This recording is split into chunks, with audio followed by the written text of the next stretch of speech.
Welcome back to Crypto News Today. It's Tuesday. Yesterday was the punch. Today is the pause. Screens are mostly hovering, the panic is gone, and the mood across desks is, all right, prove it. We're going to do this the way we always do it when the market's catching its breath. First, I'll lay out what we're actually talking about so you know where we're headed. Then we'll run the top 10 so you've got the board in front of you with prices and moves. After that, we'll get into the stories that matter right now.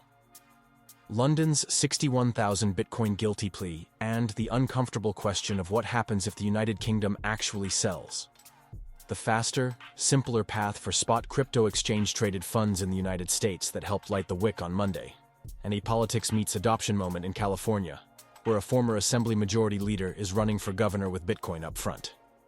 Here's the board right now. Price and 24-hour change, so you can see the texture of the pause after yesterday's push. Bitcoin, $113,100, down about 0.7%. Still holding most of yesterday's jump, buyers defending the low 110s. Ethereum, $4,110, down roughly 1.1%. As long as it keeps a 4 in front, the mood stays calm. Solana, $206, off approximately 2%. Cooling after Monday, 200 is the battleground. XRP, $2.83, down approximately 2%, still pressing on that 280 to 290 ceiling. Cardano, $0.783, down approximately 2.4%. Drifting in range, tends to wake up late when the bid returns. Binance Coin, $998, down approximately 1.3%. Dogecoin, $0.22, down approximately 2.6%. 22 cents is the line in the sand, above it, and 25 cents is back in play. Avalanche, $29.06, down approximately 4.5%. Giving back part of Monday, needs a base in the high 20s. Tron, $0.333, down approximately 0.6%. Slow grind, not exciting, not breaking. Polygon, $0.222, down approximately 1.8%. Subdued, waiting on a catalyst. That's the board. Yesterday's burst is being absorbed, breadth a touch softer, and we're hovering while the market decides the next move. Now, into the stories. We'll start in London because that is where the number lives. 61,000 Bitcoin. Devices, keys, seed fragments, the whole forensic trail that turns a house search in Hampstead into the largest crypto seizure the United Kingdom has ever booked.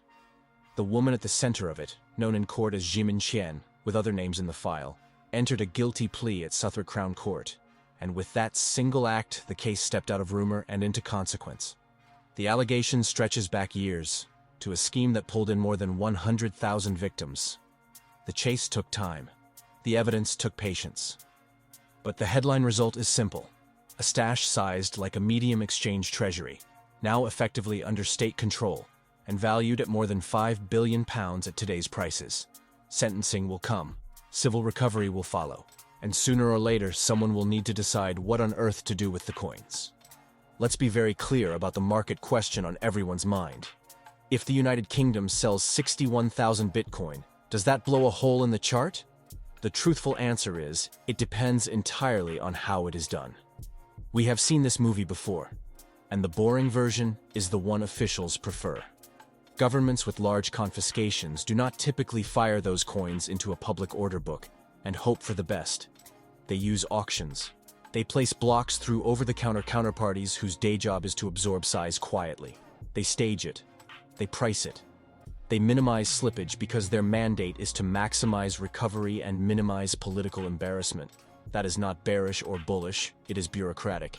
And bureaucratic is usually the best outcome for markets.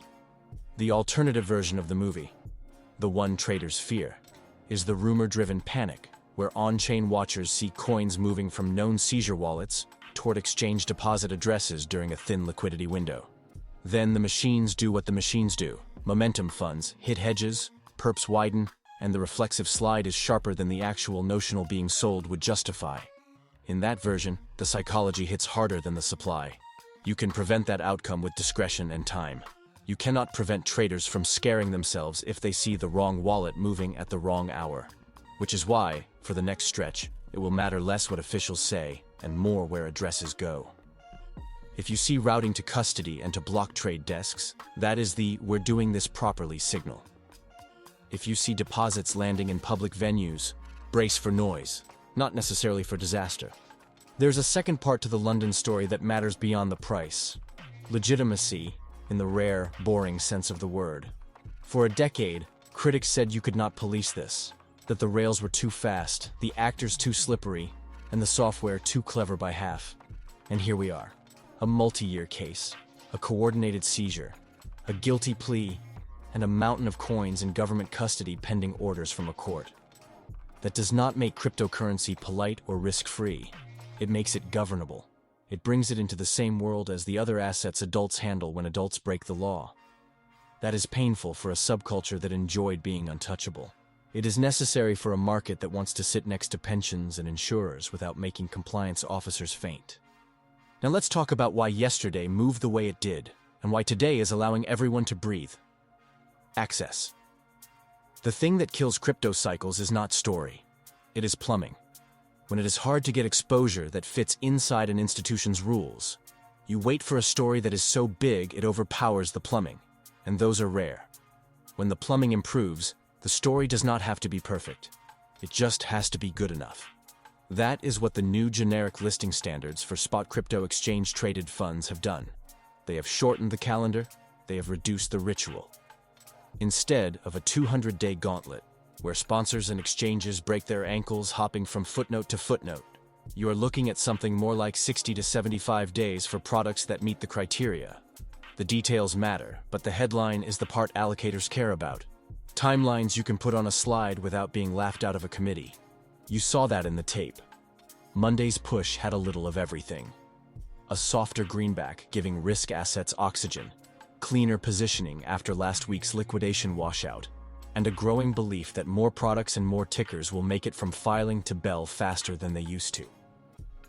It was not euphoria. It was relief. The kind that lets the market stop staring at its shoes and start looking at higher levels again. Today's pause fits that story. No one believes access improvements make price rise every day. What they do is turn floors into clay instead of glass. When we fall, we do not fall as far. When we rise, we do not feel like frauds for doing it. There is a rhythm to that. The rhythm is patience. You will see it in the incoming filings, in seed capital transfers, in the quiet chain of operational tasks that turn a press release into a product. The market likes to pretend everything happens on the hour. Funds do not. They happen on someone's Wednesday afternoon, after someone else finished their checklist. In time, you get the flows. And flows do not guarantee you a bull market. They guarantee you a market that can stand up without shaking. Now, the third story. Because markets are not just rails and screens, they are also stories we tell at the dinner table. California is a story. A former Assembly Majority Leader has decided to run for governor, and he is doing it while talking plainly about Bitcoin and about bringing state machinery into contact with digital assets without being reckless. You will see headlines that make it sound louder than it is. Bitcoin on the state balance sheet, and so on. Strip it down to what matters. A governor cannot declare legal tender. That is a federal matter. A governor can push agencies to learn, to test, and to accept, in narrow, low-volatility contexts, with payment processors eating the price risk and custody standards tightened to within an inch of their lives. A governor can write procurement standards that stop departments from reinventing the wheel. A governor can put people in rooms with real deadlines instead of eternal working groups. It is not glamorous. It is how adoption moves, from a press conference to a pilot to a policy without anyone quite noticing the moment it became normal. Will California do all of that? Maybe. Will it matter to price next week? Probably not. Does it matter to the long, slow grind where the words Bitcoin and public finance share a sentence without someone snorting? Yes. That is the point. This is narrative oxygen. It keeps the asset in the conversation where budgets, debt, and technology touch. And whether you are a believer or a skeptic, You should want that conversation to be run by grown-ups with checklists instead of influencers with stickers. Politics is noisy on the front end and tedious in the middle. If we get to the useful end, you will hear about it in a budget footnote before you hear it in a meme. Let's bring it back to the board for a minute, because what you care about if you are listening to this on a Tuesday is not whether California runs a pilot in 6 months. It is whether your entries make sense and whether the levels that matter are doing their job. For Bitcoin, today is about defending the low 110s and testing the mid 100 teens when it gets its legs.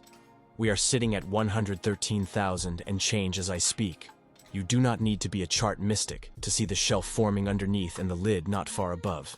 The trade from here is rhythm. Buy the shelf, fade the lid, and do not fall in love with either side until we break and hold. For Ethereum, a 4 handle matters for psychology and for mandates.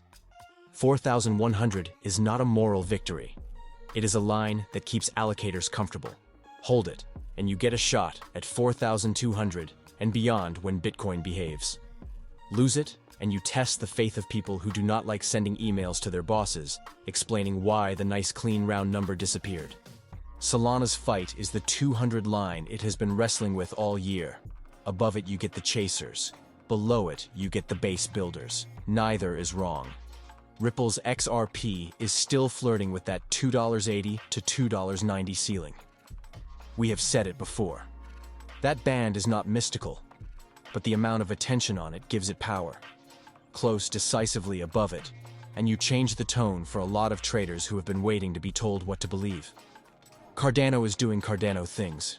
Slower, steadier, then suddenly a burst that makes everyone say, "Ah yes," the laggard catches up. Binance Coin is where it often is in markets like this. Quietly just under a round number.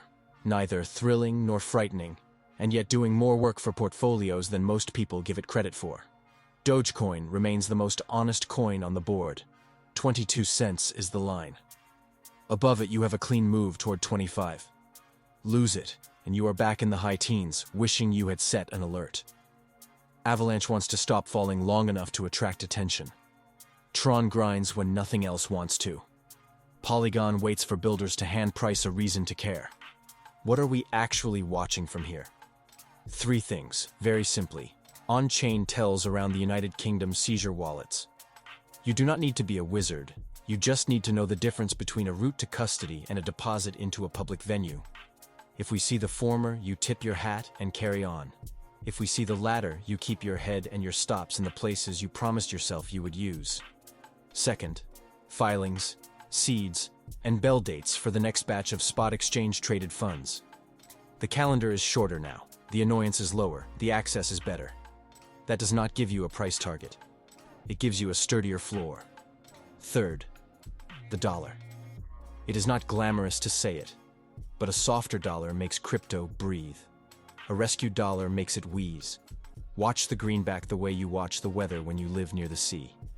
It does not care about your plans. It will change them. Before we close, one last thing about the way we tell these stories, because you asked for the way we used to do it. We used to walk you through the day like a friend. We still do. We do not dump a dozen tickers and run.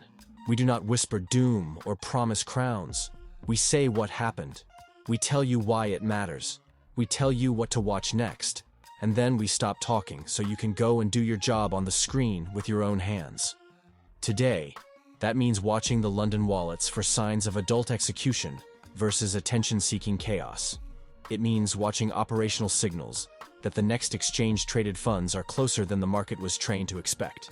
And it means watching the dollar and the levels and your own rules, because the only thing that turns a good Monday into a good week is staying boring where it counts. Prices are hovering. The pump is in the book. The stories are real. The work is the same as ever. Measure twice, trade once, and never let a headline do your thinking for you. We will see you at the top.